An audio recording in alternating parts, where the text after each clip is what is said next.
أهلا بيكم في الشرح ده. كتير بنسمع عن الستيت مانجمنت أو إدارة الحالة، وإزاي إن الموضوع ده معقد وبياخد مجهود. بس إحنا هنا النهاردة عشان نغير الفكرة دي تماماً ونحولها لأداة عملية وسهلة جداً. هنستكشف مع بعض إزاي نبني تطبيقات قوية ومنظمة باستخدام أداة ممتازة جداً اسمها NGRX. يلا بينا نبدأ. كمطورين كم مرة واجهنا كابوس إن التطبيق فجأة يهنج أو يفريز، أو نلاقي باجز غريبة بتظهر وتختفي من غير أي سبب واضح بسبب تدفق البيانات العشوائي؟ السؤال المهم هنا، هل حالة التطبيق أو الابليكيشن ستيت لو مش منظمة ممكن تكون بتعمل فوضى في الكود بتاعنا في صمت؟ الإجابة للأسف في أغلب الأحيان أيوة. وعشان كده إحنا محتاجين نظام قوي يسيطر على الداتا دي. وعشان نحل الفوضى دي عندنا خطة سريعة هنمشي عليها. هنبدأ بدورة حياة المطعم في NGRX، وبعدين الإجراءات أو الأكشنز، وهنشوف المقللات الريديوسرز وقواعد الثبات. بعدها إدارة الآثار الجانبية وتسريع الأداء مع التخزين المؤقت، وهنختم بالكيانات وأسرار أدوات المطورين. طيب خلينا ندخل في الموضوع على طول ونبدأ بأول قسم، دورة حياة المطعم في NGRX، ونفهم بالظبط الأساس المعماري للتطبيق بيشتغل إزاي ككل. قبل ما نكتب سطر كود واحد، إمتى فعلا نقول إن التطبيق ده محتاج NGRX؟ عشان نجاوب على ده عندنا مبدأ ممتاز جدا اسمه شاري. المبدأ ده عامل زي قائمة تحقق بتخلينا نسأل نفسنا، هل الحالة مشتركة أو shared بين مكونات كتير؟ هل بيتم استرجاعها أو hydrated من تخزين خارجي؟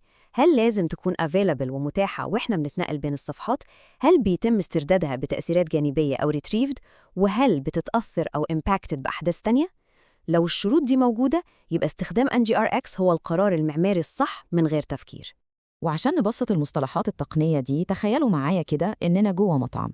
الزباين بتطلب أكل والطلب ده بيمثل الأكشنز. طيب لو الطلب محتاج نشتري بقالة من بره المطعم، ده بقى دور الإفكتس. بعدين يجي دور الشيف والمطبخ عشان يطبخ الوجبة بالمكونات المتاحة، وده هو الريديوسرز. وفي النهاية خالص الجرسون بياخد الأكل ويقدمه للترابيزة الصح، وده بالظبط دور السلكتورز اللي بتوصل البيانات للمكونات. تسلسل منطقي وبسيط جدا.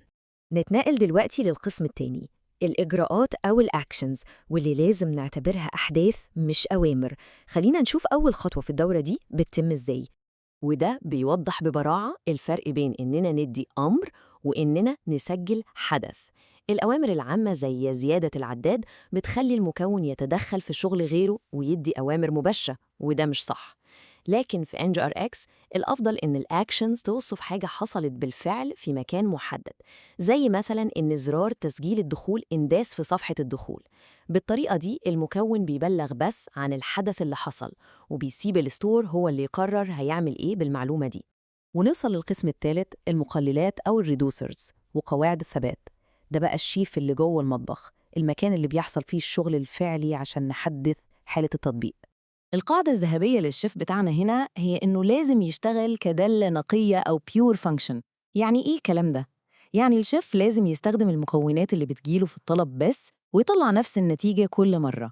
والأهم من ده كله، من غير ما يغير في الديكور أو أساسات المطعم نفسه. بمعنى تاني، ممنوع تماماً استدعاء APIs أو تغيير أي متغيرات خارجية. مفيش أي آثار جانبية مسموح بيها جوه الريديوسر دي نهائياً. وهنا لازم نركز على قاعدة صارمة جدا، عمرك ما تعدل على كائن الستيت القديم، دايما رجع واحد جديد.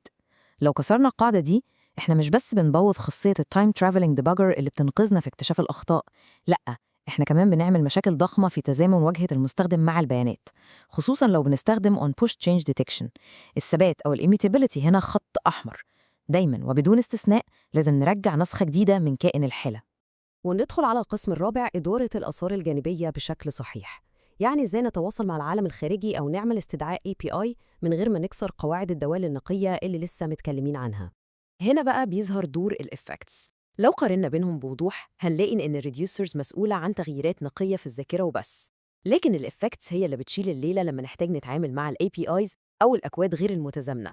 الإفكتس بتفضل تسمع للأكشنز وتنفذ المهام اللي فيها آثار جانبية، وبعدين بكل بساطة ترجع تبعت أكشن جديد للريديوسرز عشان تحدث الحالة بالبيانات اللي رجعت لنا من السيرفر. خلينا نتنقل للقسم الخامس ونشوف إزاي ده بيبني معانا أساس قوي جدا، وهو تسريع الأداء مع التخزين المؤقت أو الميمورايزيشن. الفكرة ببساطة في الميمورايزيشن إننا بنحفظ نتائج الدوال في الذاكرة. يعني طول ما المدخلات ما اتغيرتش بنرجع النتيجة اللي متكيشة عندنا في الذاكرة فوراً، بدل ما نستهلك طاقة المعالج في حسابات مكررة زي مثلاً فلترة القوائم الطويلة. التكنيك البسيط ده بيوفر أداء عظيم وبيمنع إعادة التحديث أو الفي ريندرينج اللي ملوش أي لازمة للمكونات بتاعتنا. الجميل والمريح جداً إن NGRX بيقدم لنا قوة التخزين المؤقت دي جاهزة للاستخدام من غير تعب، بمجرد ما نستخدم دالة Create Selector. طول ما المراجعة أو الريفرنسز بتاعة المدخلات ثابتة، النظام بيكون ذكي كفاية إنه يرجع النتيجة المتكيشة ويوفر مجهود كبير جداً على متصفح المستخدم. ودلوقتي الحاجة المثيرة للاهتمام بجد هنا هي المطب الخفي اللي كتير بيقع فيه. لو عملنا كائنات أو مصفوفات جديدة جوه السيلكتورز من غير أي داعي، المراجع دي هتتغير باستمرار، وده للأسف هيكسر ميزة التخزين المؤقت تماماً، والنتيجة التطبيق هيعيد بناء كل حاجة ويهدر الأداء على الفاضي. عشان كده لازم دايماً نخلي بالنا ونحافظ على استقرار المراجع. وصلنا للمرحلة الأخيرة، القسم السادس، الكيانات أو الأنسيتيز وأسرار أدوات المطورين.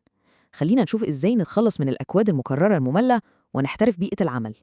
شوفوا المقارنة المذهلة دي، بدل ما نكتب مصفوفات طويلة ومعقدة والجمل السويتش كتير عشان ندير مجموعات البيانات في الريديوسر، إحنا نقدر نستخدم دوال جاهزة وذكية جدا من NGRX Entity Adapter زي Update 1 و Add Many. الأداة دي بتوفر علينا سطور كتير جدا من الكود الممل، وبتخلي إدارة قوائم البيانات أسهل وأنظف بشكل مش طبيعي.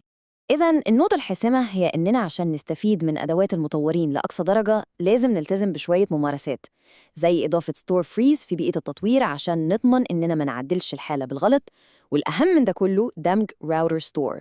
ده شيء غير قابل للنقاش، ده ضروري جدا لو عايزين نستخدم خاصية السفر عبر الزمن أو التايم ترافلينج، ونتبع كل حاجة حصلت عبر شاشات التطبيق المختلفة بسلاسة تامة. وفي النهاية خلينا نختم بسؤال مهم جدا ومثير للتفكير. يا ترى حالة التطبيق الغير منظمة بتبطئ أداء تطبيقاتنا بشكل خفي لدرجة إيه دلوقتي وإحنا مش حاسين؟ الإجابة على السؤال ده هي الحافز الأكبر عشان نعيد التفكير في هندسة تطبيقاتنا ونبدأ نطبق الأدوات والمفاهيم القوية دي فوراً. شكراً لكم على المتابعة، وأتمنى الشرح ده يكون نور الطريق قدامكم لفهم أعمق وأبسط ل NGRX.